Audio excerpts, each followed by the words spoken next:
the front jack point on a 2021 Dodge Charger SXT. There is a little triangle right here, and right behind that triangle, right there, is the pinch weld. Always secure the wheels with wheel chocks before lifting the vehicle. One little tip that I like to use is getting hockey pucks from a sports store. They're like $2 a piece. You can cut a V groove in them for pinch welds, or you can just use the flat side. I put a hockey puck between the lift point on the jack and the pinch weld in the car. A little bit hard to see, but this is the hockey puck. It's engaging the pinch weld, and the jack and the hard rubber of the hockey puck just kind of protects the vehicle some more. And then this little triangle right here is a good place to put a jack stand. Yeah, these are 10 millimeter. There's 1, 2, 3, and then 4. They're indicated with these arrows. You have to remove them to remove the splash shield. This is that splash shield, and these are the 4 little 10 millimeter bolts you have to get off to get the splash shield out. Because I have a white concrete driveway instead of asphalt or gravel, I put a tarp down.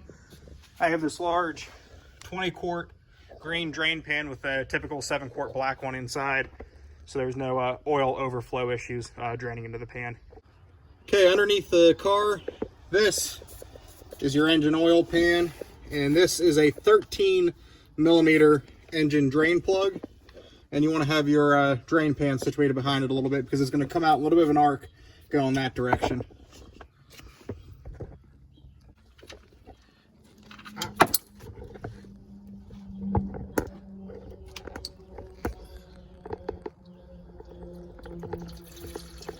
On the 3.6 Pentastar engines, they do not use a replaceable metallic crush washer.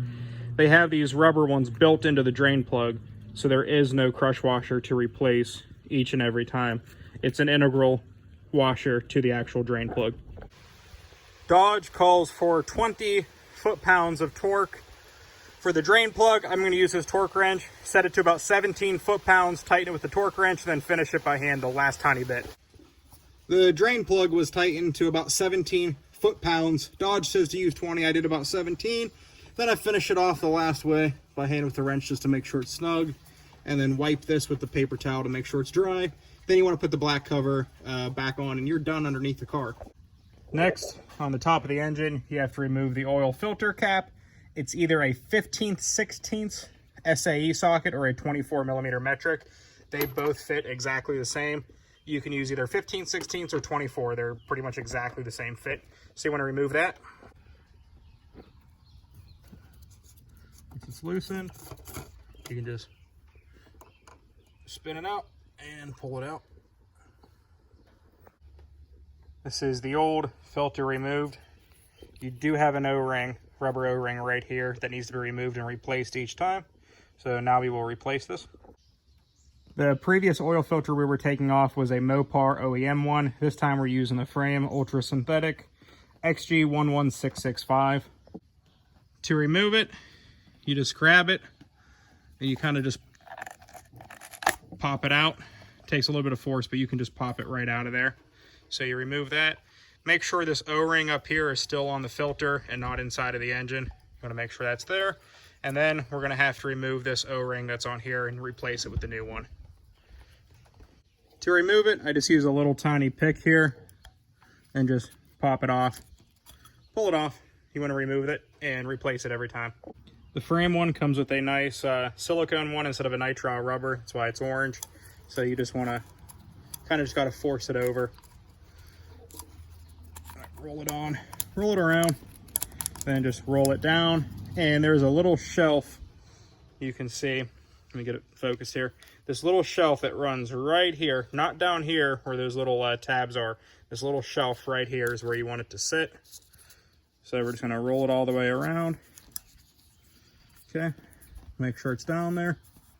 And again, if you can see where it's sitting at, you don't put it all the way down here where those tabs are. That's too far down. You put it on this shelf right there. So that is the correct installation of the new O-ring.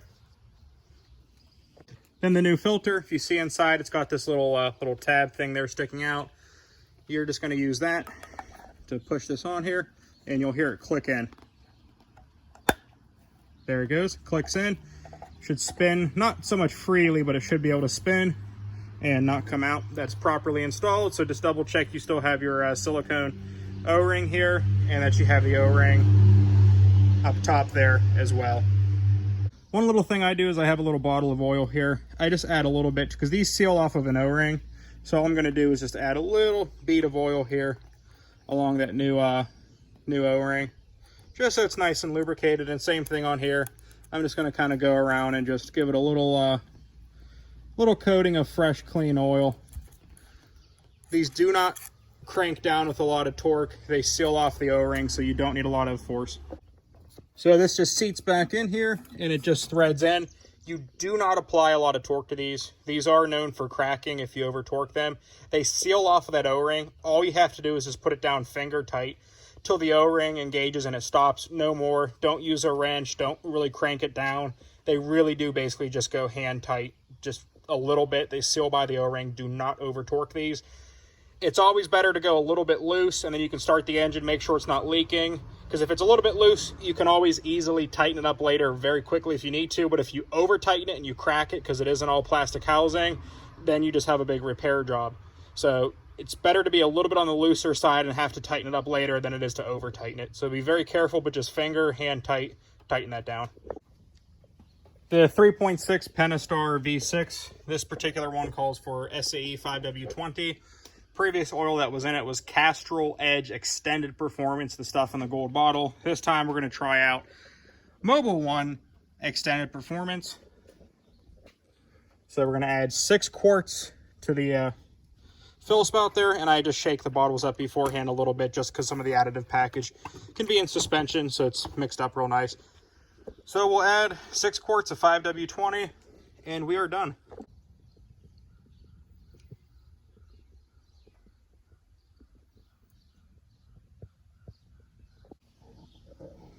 And checking the dipstick, it's a little bit hard to see, but it's right at the very top there. Right to the very top there. When you're going to start the engine and let it circulate.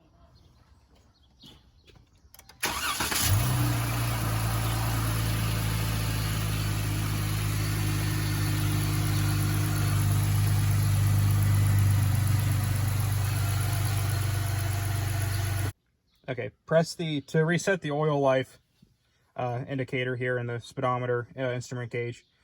With the car off, press the ignition button twice to put it to the run position, but don't press the brake down, you're not starting it. So then on the buttons on the left side of the steering wheel here, the left side steering wheel buttons, you're going to scroll up and down, use the up and down arrow and keep scrolling until you get to the vehicle info. So keep scrolling until you get to vehicle info. And then use the left and right button until you go over to oil life. And then hold the OK button to reset the oil life. Right now it was saying 26%. Hold it to reset it. Then it's going to return back to 100%. The previous oil had about, like I said, it was the Castrol Edge Extended Performance gold bottle. It had about 5,400 miles on it, and the car was saying was about 26% life left. So we just reset it.